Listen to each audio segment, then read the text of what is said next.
Hello everyone. Last 3 hours.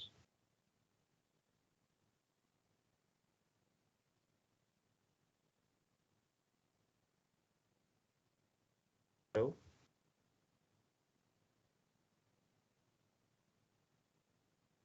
अस्सलाम वालेकुम sir, आपकी आवाज़ थोड़ी सी कट रही है।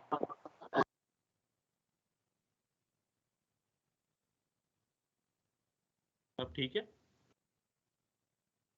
जी सर, बेहतर आप।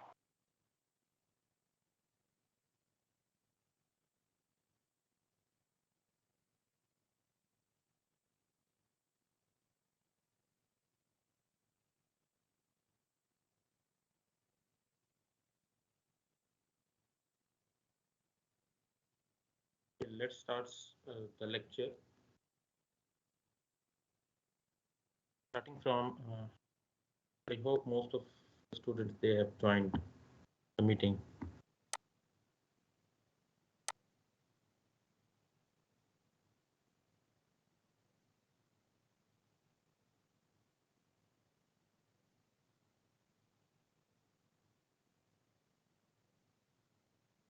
सर कोई बार बार रिमूव कर रहा है तो आप सेटिंग्स चेंज कर दें।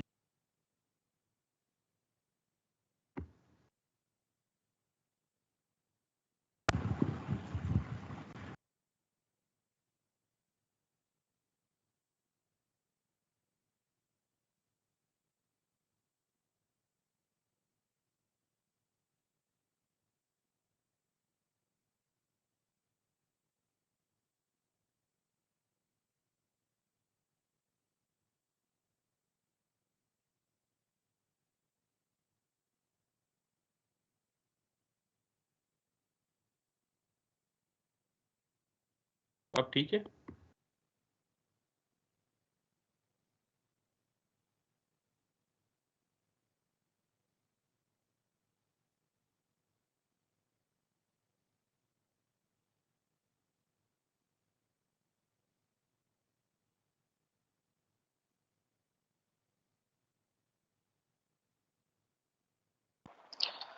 सर सबको आप अटेंडेंस बना देंगे तो जितने भी राइट्स हैं वो सिर्फ आपके पास रहेंगे, ऑर्गेनाइजर के पास।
अब भी प्रॉब्लम आ रही है?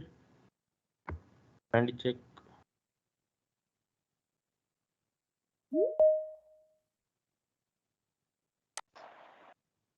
जी सर।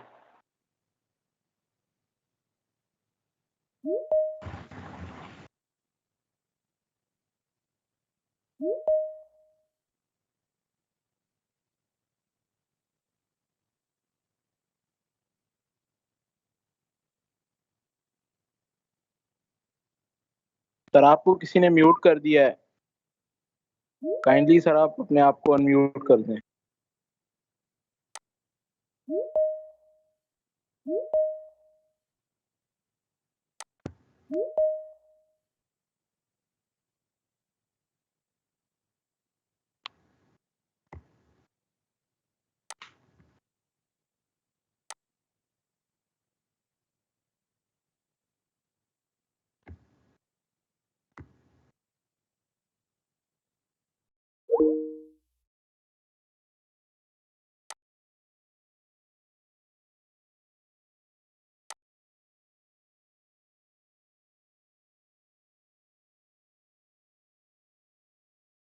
अब ठीक है?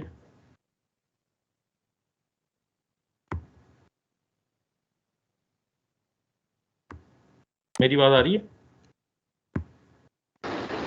Yes sir. चलिए लेक्चर स्टार्ट करते हैं।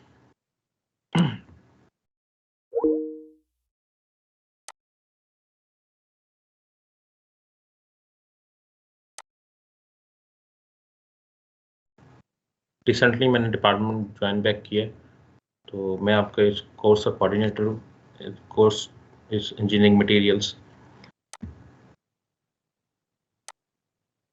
कोर्स आप इम्पोर्टेंट इन्फॉर्मेशन ये है कि कॉन्ट्रैक्ट आवर्स 2 हैं, तो इसकी सिर्फ थ्योरी है, तो क्रेडिट आवर्स भी इसके 2 ही हैं।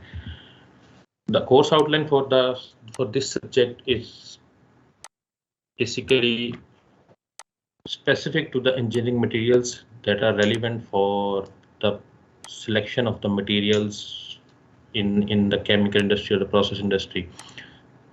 उसमें कुछ information जो है वो fundamental concepts पे है, then starting with the different materials and their processing. The third thing, the different advanced materials. Fourth one, the functional materials and the smart nanomaterials, the novel materials that might be important for you at this stage. And then the selection of the materials construction is the construction of the process equipment. It's not the construction, जो civil construction या दूसरी construction होती है उसके लिए नहीं है. So it will be very specific to that. And the sixth are basically the deteriorative properties of the different materials specific to corrosion, the mechanism types, and then prevention and the control of the corrosion. The helping text, I'll share the lecture slides with you people. Sir? Then I'll ji sir recording share करेंगे आप? Recording next lecture से कर लेंगे। मैंने अभी lecture recording पे नहीं है मेरा। नेक्स्ट लेक्चर से रिकॉर्डिंग भी शेयर कर दूंगा। तो क्लास लेक्चर्स और रिकॉर्डिंग ऑफ द लेक्चर, ठीक है, वो शेयर कर देंगे। हैंडआउट्स, कुछ एक्सरसाइजेज और ट्यूटोरियल्स मैं आपको दूंगा सिंपल से, तो वो आप लोगों ने वो खुद करने होंगे। सम रिकमेंडेड बुक्स, ये बुक्स मैंने 5 बुक्स जो है ना वो शॉर्ट लिस्ट की हुई हैं। इसके अलावा कोई भी मटेरियल रेलिवेंट आप लाइब्रेरी से या ऑनलाइन ऑथेंटिक सोर्स जो है ना वो आप यूज़ कर सकते हैं। मेरी तरफ से ये ओपन है, ठीक है।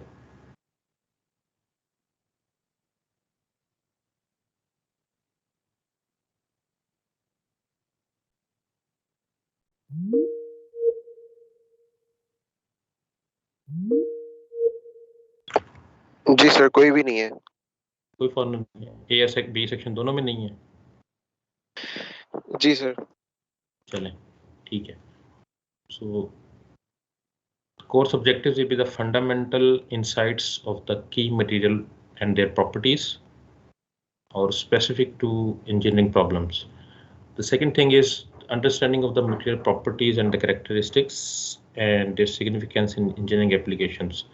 So fundamentally आप लोगों ने एक broad spectrum में उस material की properties और characteristics study की हुई हैं, maybe in your OA level और metric और FSC, बट इसमें कुछ डेप्थ जो है ना वो ज़्यादा होगी, और based on their material properties and characteristic we will proceed for the processing, testing and the selection of the material for a particular equipment. पहले ये कोर्स जो है ना सेकंड सेमेस्टर में था, लेकिन उन्होंने ये शिफ्ट किया 5th सेमेस्टर में। उसकी बेसिक रीज़न यही थी कि कुछ इंफॉर्मेशन स्टूडेंट्स को होनी चाहिए कि हम कौन से प्रोसेसिंग इक्विपमेंट्स स्टडी करते हैं और उनके लिए मटेरियल और उसकी सिलेक्शन कितनी इंपॉर्टेंट है। जस्ट लाइक आपने हीट ट्रांसफ़र, मास ट्रांसफ़र आपने या थर्मोडायनामिक्स आपने स्टडी किया हुआ, तो उसके रिस्पेक्ट से जो सिलेक्शन ऑफ द मटेरियल है ये मेन एम है इस कोर्स का। लेकिन उसके लिए जो ऊपर 4 ऑब्जेक्टिव्स लिखे गए हैं ये मीट करना बहुत ज़रूरी है कि आप उसको टेस्ट और कैरेक्टराइज कैसे करते हैं, मटेरियल की प्रोसेसिंग कैसे होती है, उसकी प्रॉपर्टीज़ को कैसे अंडरस्टैंड करते हैं और उसके की कॉन्सेप्ट्स क्या हैं। ये 4-5 जो है ना इसके मेन कोर्स ऑब्जेक्टिव्स हैं। एवल्यूशन क्राइटेरिया जो है वो आप लोगों का क्लास पार्टिसिपेशन, क्विज़ेस होंगे, mid term and final term exams हैं, प्लस इंडिविजुअल या ग्रुप टास्क जो मैं साथ साथ लेक्चर्स के दूंगा, वो उनमें से कुछ सबमिट होंगे, कुछ सबमिट नहीं होंगे। May be they will be part of your mid term और final term exam.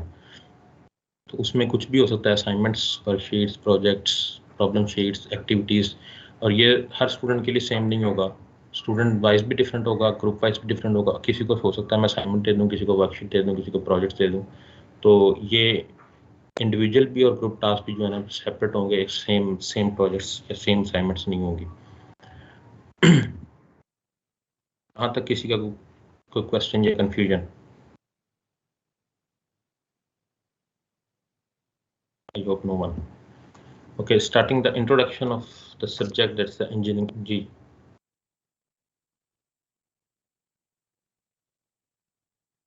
The introduction of the subject, that's the engineering materials.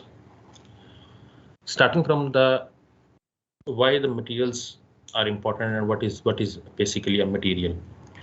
Material or matter, these words can be used alternatively, but in terms of science or in terms of engineering, the materials have some certain characteristics that they define their properties. So material, anything starting from your daily life routine.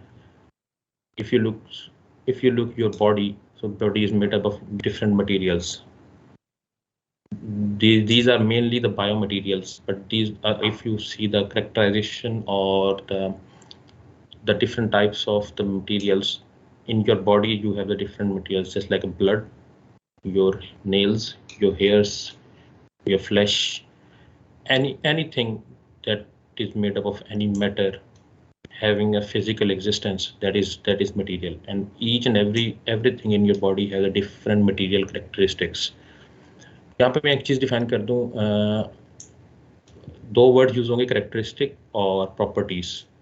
देखने में ये word same है, सुनने में भी same है, लोग use भी सेम करते हैं, अल्टरनेटिव यूज करते हैं, बट इनके मीनिंग्स डिफरेंट हैं। Characteristic is basically the inherent trait of any material, or an inherent trait of anything is basically characteristic. The property may or may not depend on the characteristic of that material. Property is basically a function of another independent parameter. I'll give you the example, just like the metals. Metals are good conductors of electricity or conductor of heat. तो ये उसकी characteristic है। तो ये characteristic means उसकी inherent property है कि metals जो हैं वो इलेक्ट्रिसिटी को भी पास करते हैं और हीट, सेकंड ऑप्शन, हीट को भी पास करते हैं। इसी तरह अब मैं एग्जांपल प्रॉपर्टी की देता हूँ। Thermal conductivity is a property that is a function of different thermodynamic parameters. So अगर thermal conductivity, for example, thermal conductivity is directly proportional to the temperature difference और the temperature of the material. So ये जो चीज़ है ये एक property है। तो inherent characteristic की एग्जांपल अगर मैं डेली लाइफ से दूं, तो कुछ ट्रेड्स इंसान की होती हैं जो इंसान के अंदर बाय बर्थ या जेनेटिक होती हैं। तो वो ट्रेड्स उसकी, अगर मैं उसको एनालॉजी क्रिएट करूं, तो that's basically characteristic of that particular person. लेकिन उसकी properties are basically the behaviours और द रिस्पॉन्स टू सर्टन। अगर मैं इंसानों की बात करूं तो किसी भी सिचुएशन में उसका क्या रिस्पॉन्स होगा, that is basically a property, that is a trade off that person. इसी तरह डिफरेंट मटेरियल्स हैं जो डिफरेंट कैरेक्टरिस्टिक्स रखते हैं, लेकिन उनकी properties with respect to different thing different होती हैं। फॉर एग्जांपल द डेंसिटी और द विस्कोसिटी अगर आप लोगों ने पढ़ी हुई है, तो they are function of the different thermodynamic parameter, temperature and pressure. तो basically the viscosity is a property of that material.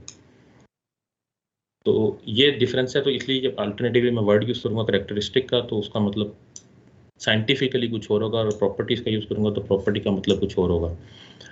So materials, अगर आप starting from nano scale to mega scale, कोई स्टार्स या गैलेक्सीज जिसकी आप बात करते हैं, these are materials. So they are made up of different materials. अब जब ये मटेरियल्स की बात करेंगे तो मटेरियल्स हमेशा डिफाइन होता है in terms of two things. one thing is structure and second thing is property. When you structure and property, how we define the structure and how we define the properties, I'll discuss in the next slide. तो किसी भी चीज का structure, for example मैं आपको example देता हूँ, sulphur या कार्बन के डिफरेंट स्ट्रक्चर्स होते हैं। अब कार्बन के डिफरेंट स्ट्रक्चर्स वो एक डायमंड में भी हो सकते हैं, ठीक है, वो जो एक पेंसिल के अंदर जो लेड होता है उसके अंदर भी स्ट्रक्चर्स का डिफरेंट होता है, तो प्राइस वाइज भी और उसकी प्रॉपर्टी वाइज भी वो टोटली डिफरेंट है। इसी तरह sulphur different elements different structures में एग्जिस्ट करते हैं और वो अपनी एग्जिस्टेंस की वजह से डिफरेंट प्रॉपर्टीज गेन करते हैं। प्रॉपर्टीज जब गेन कर लेते हैं तो फिर वो डिफरेंट मटेरियल काउंट होते हैं, वो एक मटेरियल काउंट नहीं होता। So carbon is an element which can produce a lot of different materials.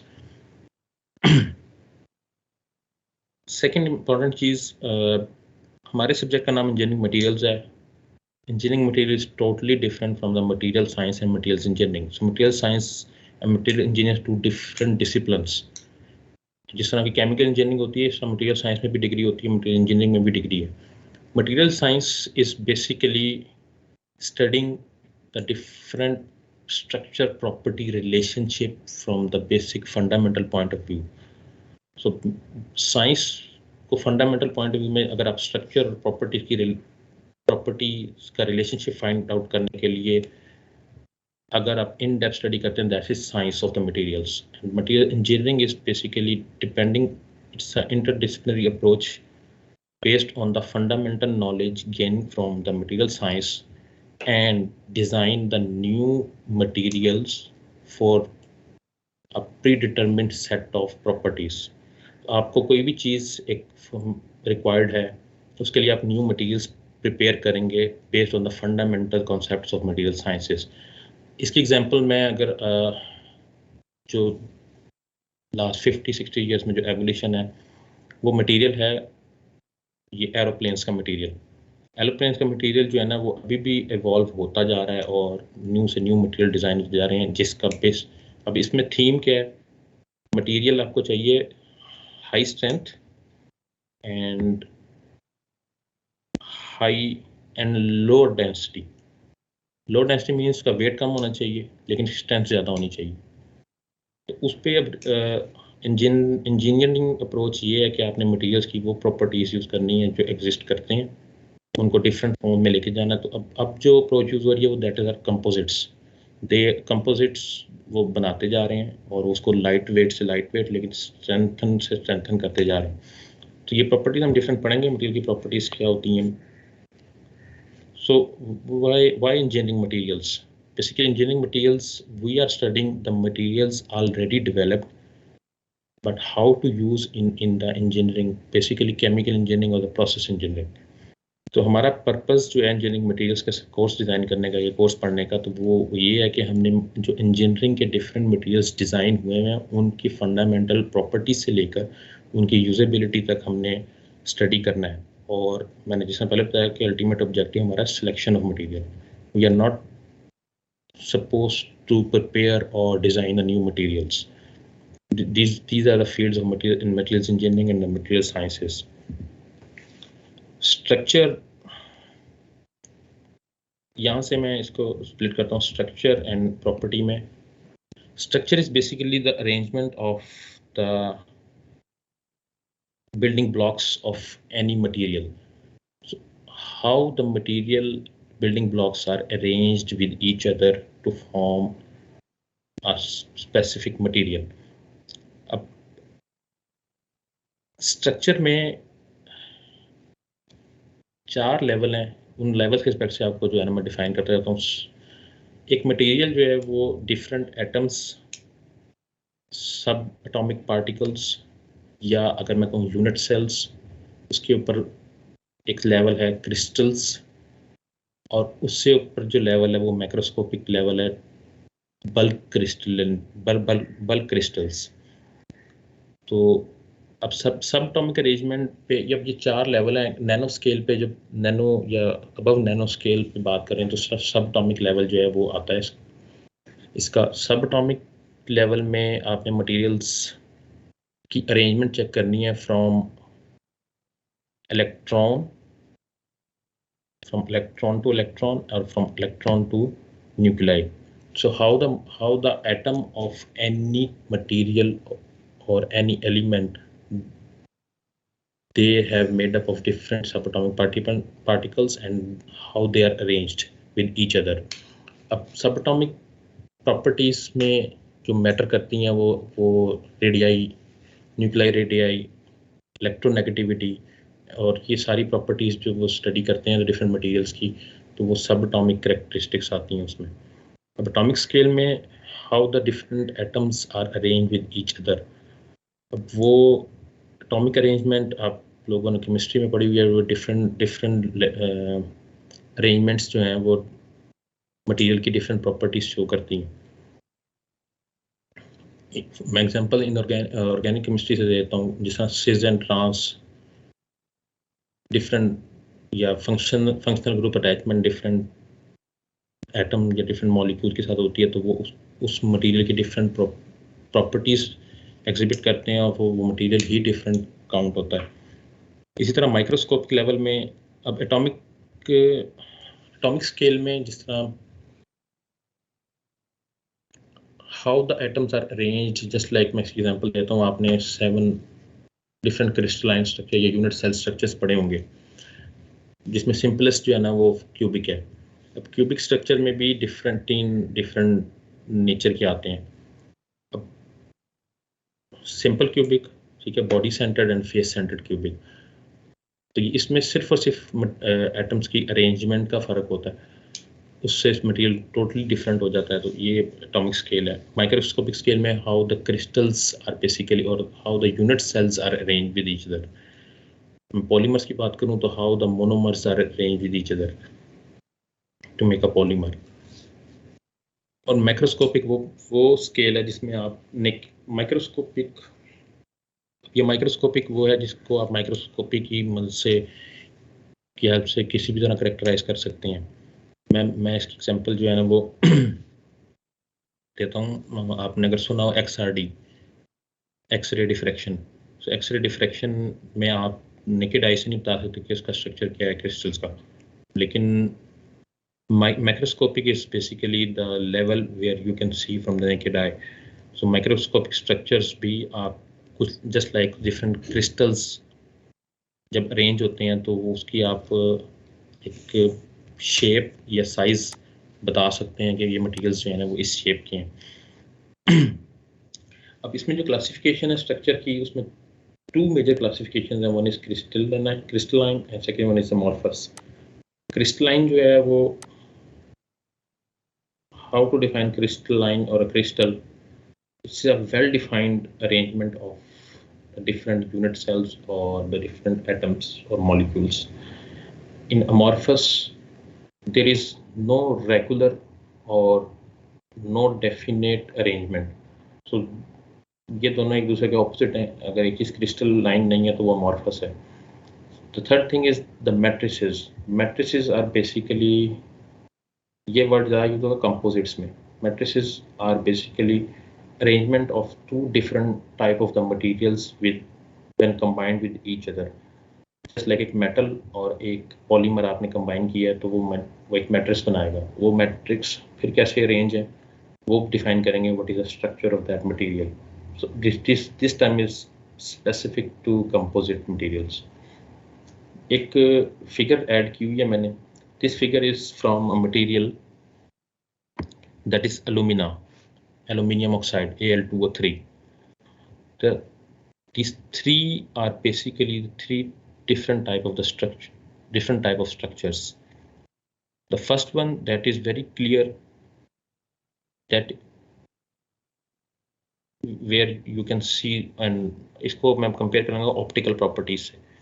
एक मटेरियल प्रिपेयर किया that is single crystalline material. Single crystalline material is very clear और उसमें से लाइट जो है ना वो पास थ्रू कर जाती है, जिससे आप देख सकते हैं। तो alumina basically this is a glass. Second one is, इसमें ये आपका पार्शियली ट्रांसपेरेंट है। So this is partially transparent just because of इसमें पॉलीक्रिस्टलाइन स्ट्रक्चर है। इसमें डिफरेंट टाइप के क्रिस्टल्स हैं, सिंगल क्रिस्टल नहीं है, एक टाइप का क्रिस्टल नहीं है। दैट्स व्हाई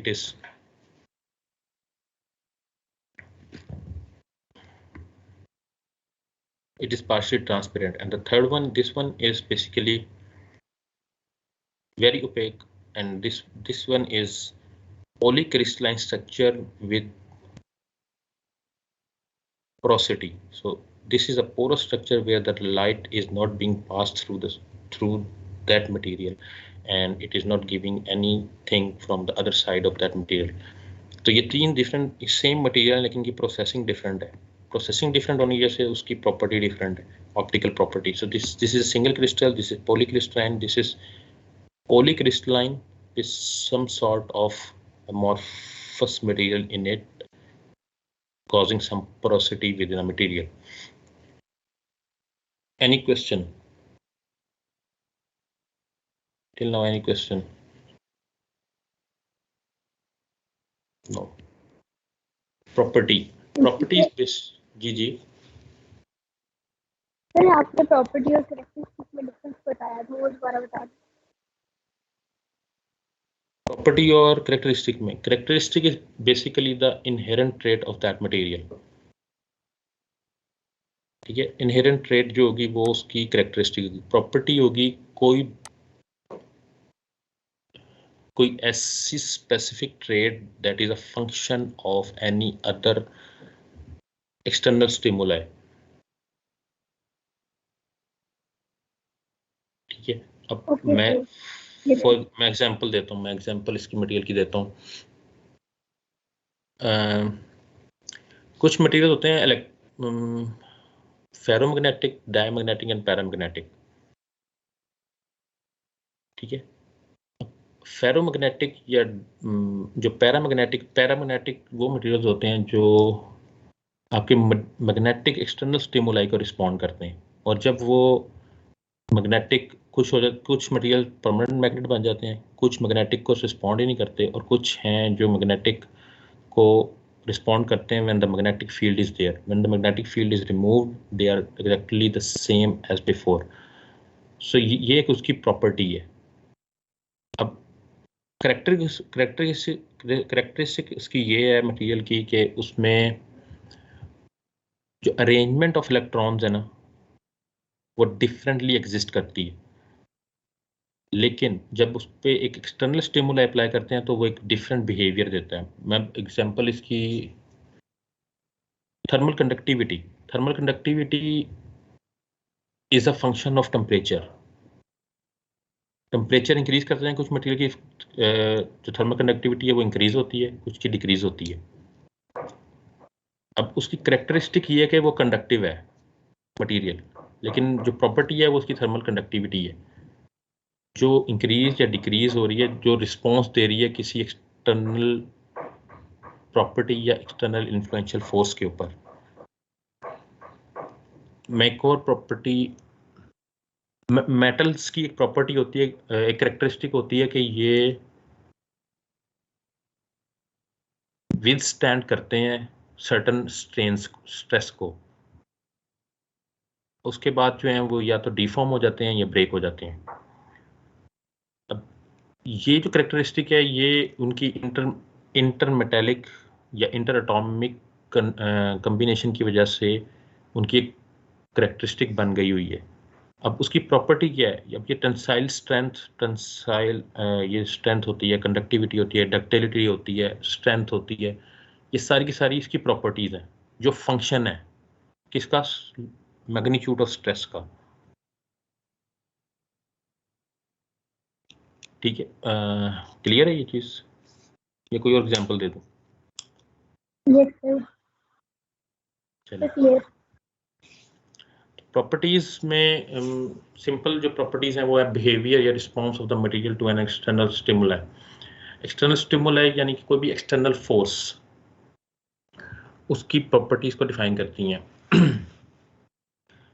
मैं आप एक एग्जांपल और दे देता हूँ कि कुछ जो इंसान का मूड होता है ना, मूड वो एक्सटर्नल या इंटरनल फोर्सेस पे डिपेंड कर रहा होता है।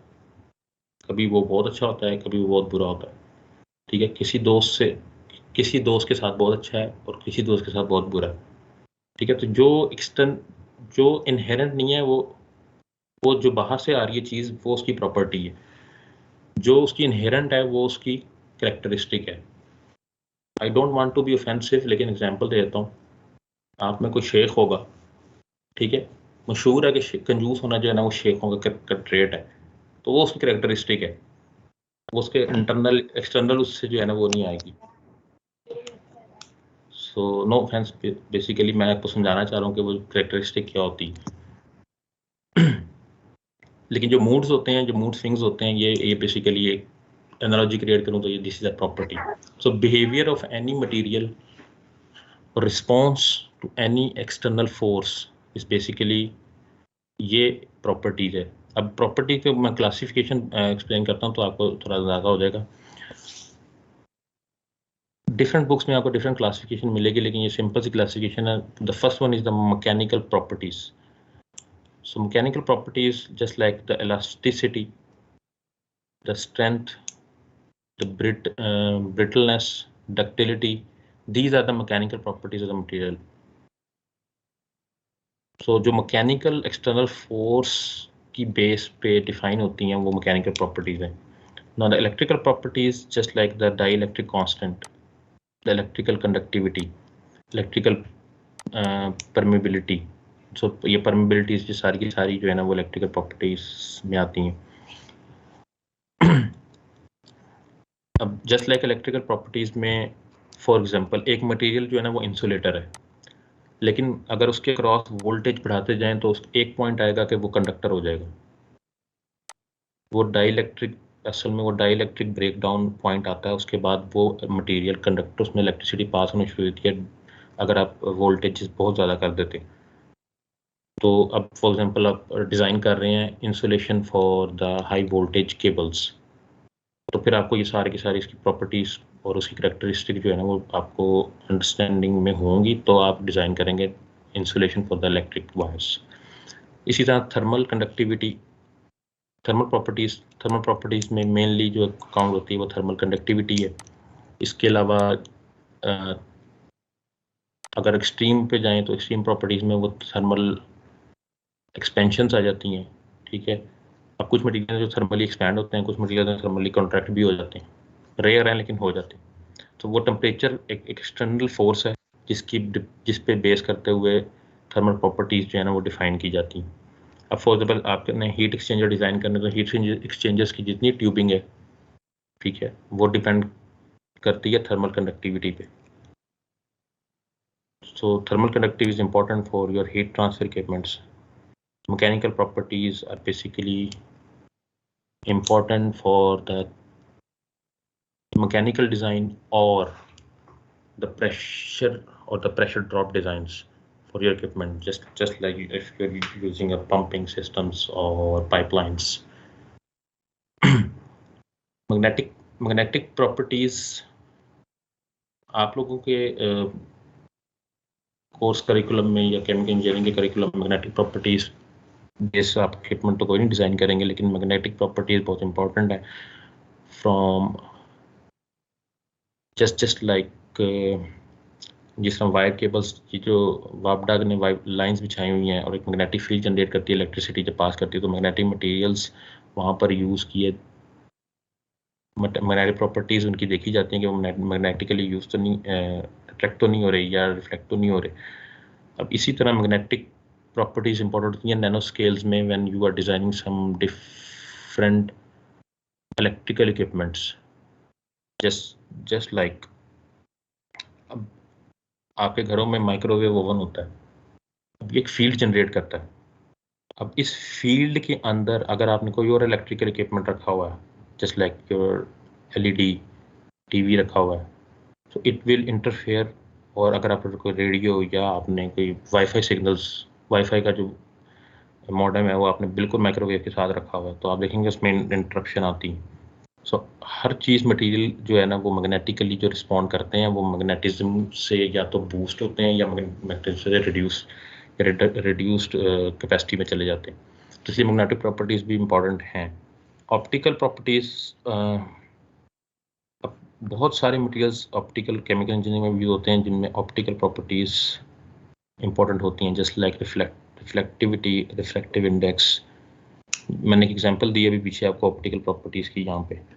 तो जब गिलास की प्रोसेसिंग होती है ना, तो गिलास में ऑप्टिकल प्रॉपर्टीज बहुत इंपॉर्टेंट होती हैं।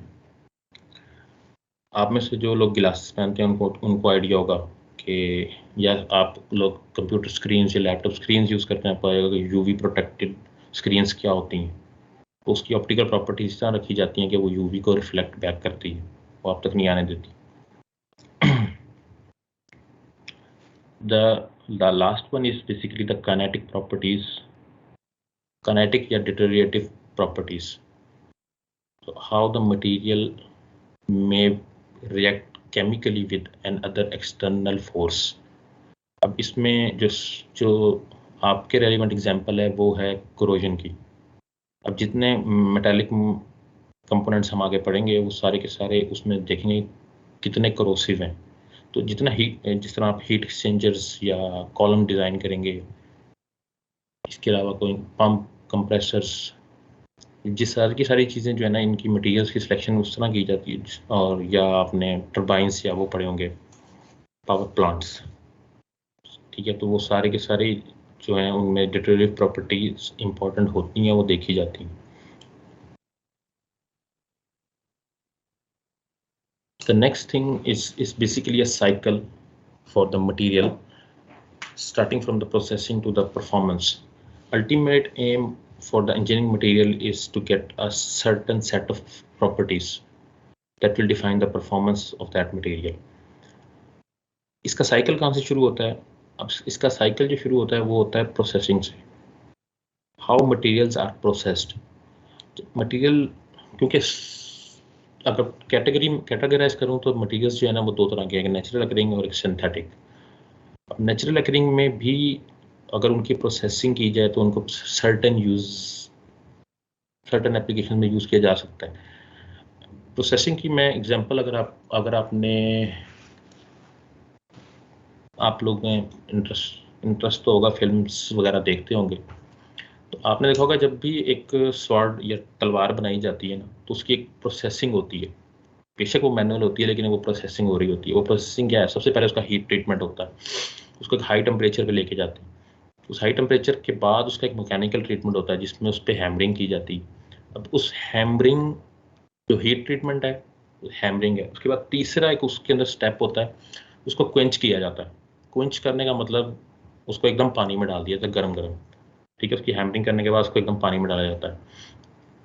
अब ये जो 3 डिफरेंट स्टेप्स हैं ना, इनमें से अगर आप एक स्टेप भी मिस करेंगे तो उसका जो स्टील है या उसका जो मेटल है वो उस तरह का स्ट्रक्चर नहीं गेन करेगा जो स्ट्रक्चर हमें चाहिए किसी चीज़ के लिए। अब वो क्या एम है उस तलवार को बनाने का? एक उसमें स्ट्रेंथ होनी चाहिए, ठीक है, मेनली उसमें एक स्ट्रेंथ होनी चाहिए। अब जो आयरन या स्टील के क्रिस्टल्स हैं ना, वो डिफरेंटली एग्जिस्ट करते हैं। उसकी थाउजेंड्स ऑफ डिफरेंट एग्जिस्टेंस हैं स्ट्रक्चर्स की। उस रिस्पेक्ट से उसकी डक्टिलिटी, ठीक है, उसकी स्ट्रेंथ, उसकी टफनेस और थर्मल और हीट कंडक्टिविटी तो बड़ा इंपॉर्टेंट नहीं है, तो वो डिफाइन होती हैं। तो प्रोसेसिंग में वो डिफरेंट स्टेप्स, इसमें थर्मल प्रोसेसिंग भी होती हैं, मैकेनिकल प्रोसेसिंग भी होती हैं। उन प्रोसेसिंग के बाद हम एक स्ट्रक्चर गेन करते हैं। उस स्ट्रक्चर को गेन करने से हमें स्पेसिफिक प्रॉपर्टीज ऑब्टेन होती हैं उस मटेरियल की, और वो प्रॉपर्टीज हम अगर सूटेबल समझते हैं तो उसको किसी जगह अप्लाई या एप्लीकेशन में यूज़ करते हैं और उसकी परफॉर्मेंस चेक करते हैं। तो ये एक साइकिल है कि प्रोसेसिंग से आप डिफरेंट स्ट्रक्चर्स गेन कर सकते हैं। Now there are lot of different processings. अब ये प्रोसेसिंग किसी भी मटेरियल की, ये केमिकल और मेटलर्जिकल मटेरियल, मेनली मेटलर्जी वालों का काम है ये processing, from ore to certain shape of that material. तो प्रोसेसिंग मेनली वो काम करते हैं, लेकिन उसमें कुछ केमिकल प्रोसेसेस भी इन्वॉल्व होते हैं।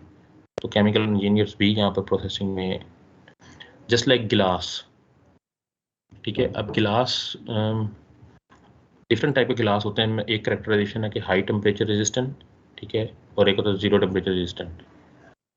कई दफ़ा गिलास होता है जिस पे आप थोड़ा हल्की सी भी गर्म चीज़ रखते हैं वो टूट जाता है, उसमें वो स्ट्रेंथ नहीं है। और कुछ होते हैं जो हाई टेम्परेचर रेजिस्टेंट होते हैं, जो मेनली स्टोव्स में यूज़ होते हैं, मॉडर्न स्टोव्स में के ऊपर लगे होते हैं, जिसमें आप बहुत गर्म चीज़ भी रख दे तो वो नहीं टूट, 1000 से ऊपर जो है ना वो उन्हें कुछ भी नहीं होता। अब उस गिलास इंडस्ट्री में डिफरेंट प्रोसेसिंग से डिफरेंट गिलास बन रहे हैं। अब आपकी जो विंड स्क्रीन्स होती हैं गाड़ियों की, वो गिलास और है, आपकी जो ऐनक है वो गिलास और है, ठीक है। आपके घरों में जो ग्लासेस यूज हो रहे हैं वो हो रहे हैं, वो डिफरेंट प्रोसेसिंग से आते हैं। तो डिफरेंट इंडस्ट्रीज डिफरेंट प्रोसेसिंग के थ्रू एक ही प्रोडक्ट बना रही है, लेकिन उनकी कैरेक्टरिस्टिक डिफरेंट है। Why their performances are different? Because they have the different properties. Why their properties are different? तो उसका एक ही है कि उसका स्ट्रक्चर डिफरेंट है। स्ट्रक्चर क्या है? उसमें जो क्रिस्टल्स हैं या वो अमॉर्फस है, जो जिस तरह भी है, वो डिफरेंट वेज में यूज होता है। अब from processing to performance, this is basically the aim of the material chemistry and material engineering. लेकिन हमारा पर्पस जो है ना, फुली स्कोप हमारा ये है कि हमने processing to performance based on the understanding developed on structure and the properties of the material. तो आप जब केमिकल इंजीनियरिंग प्रोसेस इंडस्ट्री में कहीं पे भी काम करेंगे, आपने सिर्फ इक्विपमेंट जो भी यूज़ करना है या जो भी मटेरियल यूज़ करना है, उसमें आपसे बताएंगे कि हमारी रिक्वायरमेंट ये है, तो हमें ये मटेरियल चाहिए। तो वो उसको फाइनलाइज करने के लिए या उसको सिलेक्ट करने के लिए आपको कम से कम ये चीज़ें पता होंगी, तो ही आप डिसीजन मेकिंग कर सकते हैं। अदरवाइज नो डिसीजन मेकिंग, ठीक है। फिर वो हिट एंड ट्रायल, ये यूज़ कर लें, ये यूज़ कर लें। इसकी एक एग्जांपल और देता हूँ, परफॉर्मेंस। जस्ट लाइक जो स्टील स्ट्रक्चर्स बनते हैं ना बिल्डिंग्स में, ठीक है, अगर आप बिल्कुल किसी लेमैन से स्टील स्ट्रक्चर बनवाएंगे तो वो आपको एक डिफरेंट स्ट्रक्चर बना के देगा और डिफरेंट मटेरियल यूज़ करके देगा। और अगर आप किसी ऐसे बंदे से जिसको नॉलेज है मटेरियल्स का, तो वो आपको डिफाइन करेगा कि मटेरियल्स, अब ये जो डिफरेंट मटेरियल्स, गार्डर्स और ये मटेरियल्स डलते हैं, आप नाम सुने होंगे डिफरेंट कंपनीज के, मुगल स्टील्स और ये स्टील्स। अब ये डिफरेंट प्रोसेसिंग के थ्रू डिफरेंट परफॉर्मेंस बेस्ड जो है ना मटेरियल्स डेवलप कर रहे हैं। एक मल्टी स्टोरी बिल्डिंग बननी है, just like high rising building बननी है, तो उसमें आपका वो मटेरियल यूज़ नहीं होगा जो 2 स्टोरी या 1 स्टोरी बिल्डिंग के लिए यूज़ होगा, because everything has some cost. ये प्रोसेसिंग जो है ये डिफाइन करेगी what is the cost of the material, because अगर आपकी परफॉर्मेंस, आपको हाई परफॉर्मेंस चाहिए तो हाई कॉस्ट, लो परफॉर्मेंस चाहिए तो low cost. Classification of materials, there are 3 major groups. The fourth one is a mixture of that group: the metals, ceramics, polymers and composites. अगर आप periodic table पे जाएं तो periodic table में different elements हैं. So these all elements are materials. All elements are materials. ठीक है, उसमें या गैस फेज हो, लिक्विड फेज हो या आपका सॉलिड फेज हो, but the metals are mainly solid phase.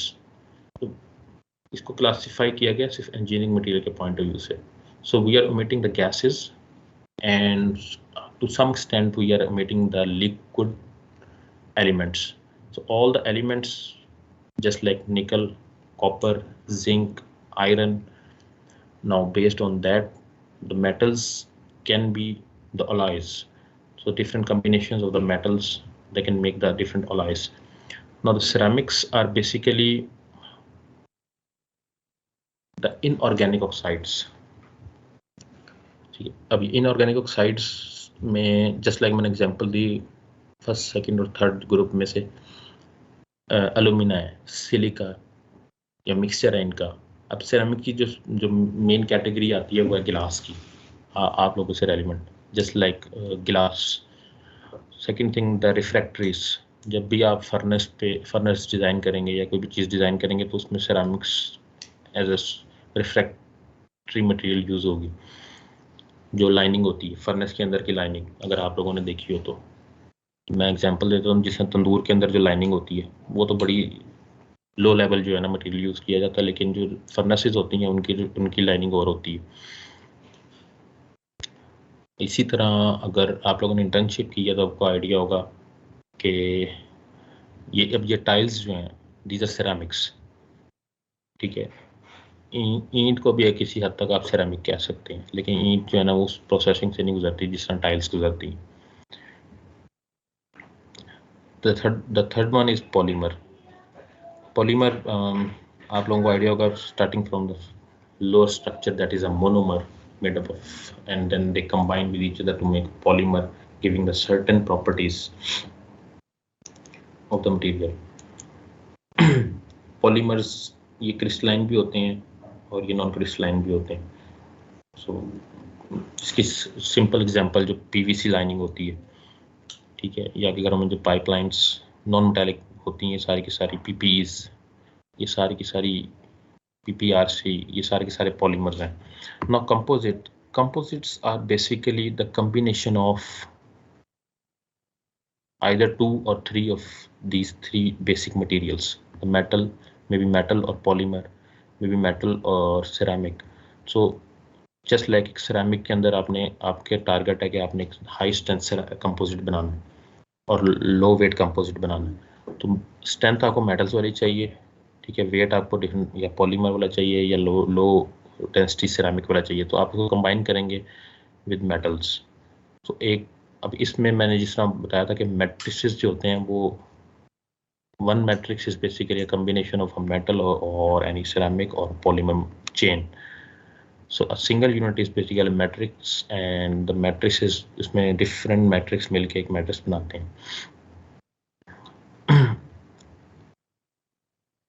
अब advance materials, basically advance material ये तो फंडामेंटल जो है ना वो मटेरियल्स हैं जो मेनली कैटेगराइज किए जाते हैं एज मटेरियल्स। एडवांस मटेरियल्स हैं, they are basically based on the different applications of that material. इसमें सिंपल एग्जांपल आपको दे दो सेमीकंडक्टर्स की। सेमीकंडक्टर्स आर सर्ट, अब इसको एग्जांपल, अब आपके कंप्यूटर जो यूज़ हो रहे हैं, कंप्यूटर जो चिप्स बन रही हैं, ये एक एग्जांपल है एडवांस मटेरियल की। इन सबकी करैक्टरिस्टिक्स जो है ना मैं आपको बताऊंगा नेक्स्ट लेक्चर में कि इनकी करैक्टरिस्टिक्स क्या क्या होती हैं और ये किस तरह डिफाइन की जाती हैं। एडवांस मटेरियल की example just like bio materials. अब कुछ काफ़ी सारे मटेरियल्स ऐसे हैं जो आपकी बॉडी में इम्प्लांट किए जाते हैं, जस्ट लाइक किसी की बोन ब्रेक हो गई तो उसको आर्टिफिशियल बोन या आर्टिफिशियल जॉइंट्स डाले जाते हैं बॉडी के अंदर। So these are the biomaterials और may be some sort of biocomposites. इसकी अगर मैं नेचुरल रखेंगे एग्जांपल एडवांस मटेरियल्स की, आपको फॉर एग्जाम्पल कई दफ़ा टिश्यू इंजीनियरिंग होती है, तो टिश्यूज़ जो है ना आपके, ये बहुत एडवांस मटेरियल्स हैं। ये तो अलग अलग की तरफ से हैं, लेकिन अब टिश्यूज़ या जॉइंट्स रिप्लेसमेंट, ये सारे के सारे बायो मटेरियल्स। सेमीकंडक्टर्स की एग्जांपल में मैंने आपको एग्जांपल दिया कि सेमीकंडक्टर्स मेनली या तो किसी कैटालिटिक एप्लीकेशन में यूज़ होते हैं केमिकल इंजीनियरिंग में, just like photo splitting, photo based catalysis, just like जितनी फोटो प्रोसेस है ना, फोटो इलेक्ट्रिक प्रोसेस हैं, फोटो केमिकल प्रोसेस हैं, उनके अंदर जो है ना वो सेमीकंडक्टर्स प्रेफर किए जाते हैं।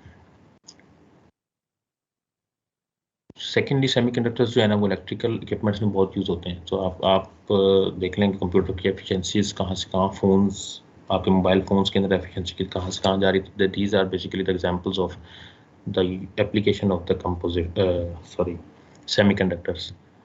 और कुछ हैं जो इनसे भी एडवांस मटेरियल्स हैं।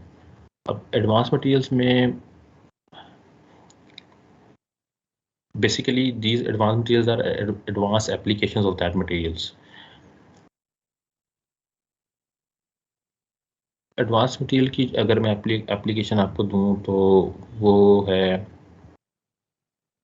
आजकल जो सिलिकॉन्स, ठीक है, सिलिकॉन्स बेस्ड मटेरियल्स। अब सिलिकॉन बेस्ड मटेरियल्स जो जो प्रोड्यूस की जा रहे हैं, जिसपे अभी जिसको अभी कमर्शलाइज किया गया है एक या दो कंपनी, जैसे जस्ट लाइक मैं आपको एग्जांपल देता हूँ, ये जो बायोनिक चिप्स हैं, ठीक है, ये बायोनिक चिप्स जो आजकल कंप्यूटर या फ़ोन में, लेटेस्ट मोबाइल फ़ोन्स में यूज़ हो रही हैं, these are basically advance materials. इसके अंदर डिफरेंट प्रॉपर्टीज़ गेन की गई हैं जो पहले किसी एक मटेरियल में नहीं थी, उसके लिए डिफरेंट मटेरियल यूज़ करने पड़ते थे। तो एडवांस मटेरियल्स में ये एक डिफरेंट एप्लीकेशंस हैं जो यूज़ की जाती हैं। इसी तरह एडवांस मटेरियल्स मेडिकल में बहुत यूज़ होते हैं, जस्ट लाइक आजकल एक टेक्निक चल रही है कि आप कोई भी मेडिसिन लें तो वो टारगेटेड पॉइंट पे जाए तो डिज़ोल्व हो, तो वो जो उसकी कवरिंग यूज़ की जा रही है, उसकी capsule type covering, that is advance material, जो आपके पूरे सिस्टम के अंदर जो है ना वो डिज़ोल्व नहीं होता, लेकिन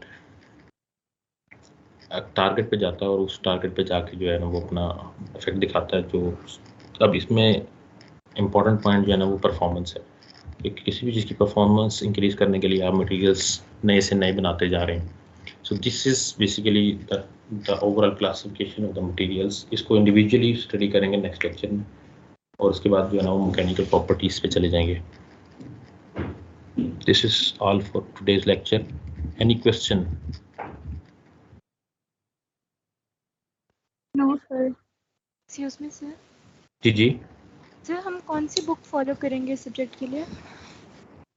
मैंने इसलिए आपको कहा कि कोई सर्टन बुक मैं आपको रेफर नहीं करूँगा, क्योंकि कोई एक बुक जो है ना वो आपकी कोर्स बुक नहीं है, इसलिए ये वर्ड बुक में रिकमेंडेड बुक लिखा है। तो कौन सा टॉपिक आपको जिधर से अच्छा लगे, समझ आए, इनके अलावा भी कोई बुक आपको लाइब्रेरी से मिलती है या ऑनलाइन मिलती है तो वहाँ से कर सकते हैं।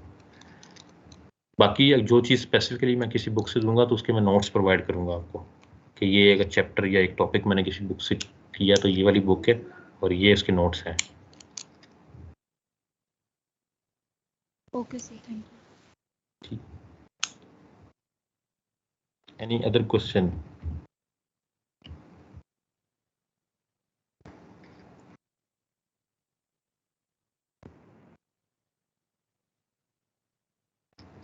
Okay, thank you very much. Okay, see you tomorrow 10 a.m.